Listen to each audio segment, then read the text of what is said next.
ಓಕೆನಾ? ಯಾ ದೇವಿ ಸರ್ವಭೂತೇಷು ಮಾತೃರೂಪೇಣ ಸಂಸ್ಥಿತ ನಮಸ್ತಸ್ಯೈ ನಮಸ್ತಸ್ಯೈ ನಮಸ್ತಸ್ಯೈ ನಮೋ ನಮಃ. ಆಷಾಢ ಮಾಸ ಅಂತಕ್ಕಂಥದ್ದು ಶಕ್ತಿ ದೇವತೆ ಆರಾಧನೆ ಮಾಡ್ತಕ್ಕಂಥ ಒಂದು ಸೃಷ್ಟಿಯಾಗಿರ್ತಕ್ಕಂಥದ್ದು.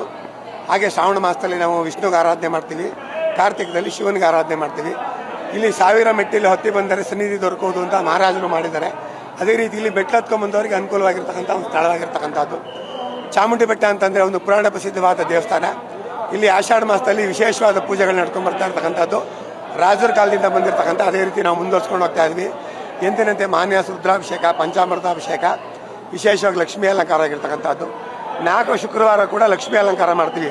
ಆಷಾಢ ಮಾಸದಲ್ಲಿ ವಿಶೇಷ ಅಂದರೆ ಲಕ್ಷ್ಮಿಗೆ ಹೆಚ್ಚು ಪ್ರಾಧಾನ್ಯತೆ ಕೊಟ್ಟಿರ್ತಕ್ಕಂಥದ್ದು. ಲಕ್ಷ್ಮಿ ಆಗಿರ್ಬೋದು, ಕಾಳಿ ಆಗಿರ್ಬೋದು, ಸರಸ್ವತಿ ಆಗಿರ್ಬೋದು ಅಥವಾ ಪಾರ್ವತಿ ಆಗಿರ್ಬೋದು, ಹೆಚ್ಚು ವಿಶೇಷವಾಗಿರ್ತಕ್ಕಂಥ ಒತ್ತು ಕೊಟ್ಟಿರ್ತಕ್ಕಂಥ ಮಾಸ.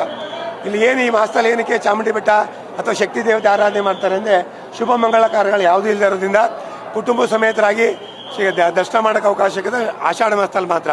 ಈಗ ಶ್ರಾವಣ ಮಾಸ ಅಂತ ನಾವು ಇಟ್ಕೊಂಡಾಗ ಗೃಹ ಪ್ರವೇಶ, ಮುಂಜಿ, ನಾಮಕರಣ, ಹೋಮಗಳೆಲ್ಲ ಇರ್ತದೆ. ಅದರಿಂದ ಕುಟುಂಬ ಸಮೇತರಾಗಿ ಹೋಗೋಕ್ಕಲ್ಲ. ಆಷಾಢ ಮಾಸದಲ್ಲಿ ಕುಟುಂಬ ಸಮೇತರಾಗಿ ದರ್ಶನ ಮಾಡ್ತಕ್ಕಂಥ ಪದ್ಧತಿ ಇರ್ತಕ್ಕಂಥದ್ದು.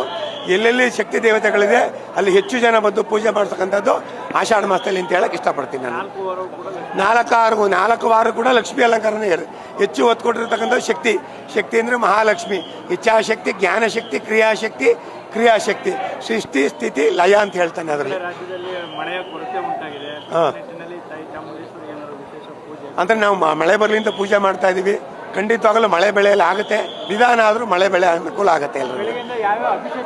ಅಂದರೆ ಪಂಚಾಮೃತ ಅಭಿಷೇಕ, ಮಹಾನ್ಯಾಸ ರುದ್ರಾಭಿಷೇಕ, ವಿಶೇಷವಾಗಿ ಲಕ್ಷ್ಮೀ ಅಲಂಕಾರ ಆಗಿರ್ತಕ್ಕಂಥದ್ದು ಇಂಥನೇ ವಿಶೇಷವಾಗಿರ್ತಕ್ಕಂಥ. ಬೆಳಗ್ಗೆ 5:30 ರಾತ್ರಿ 10 ಗಂಟೆ ತನಕ ದರ್ಶನದ ವ್ಯವಸ್ಥೆ ಇರ್ತಕ್ಕಂಥ. 4 ಶುಕ್ರವಾರನೂ ಲಕ್ಷ್ಮೀ ಅಲಂಕಾರ ಆಗಿರ್ತಕ್ಕಂಥದ್ದು. ಓಕೆ.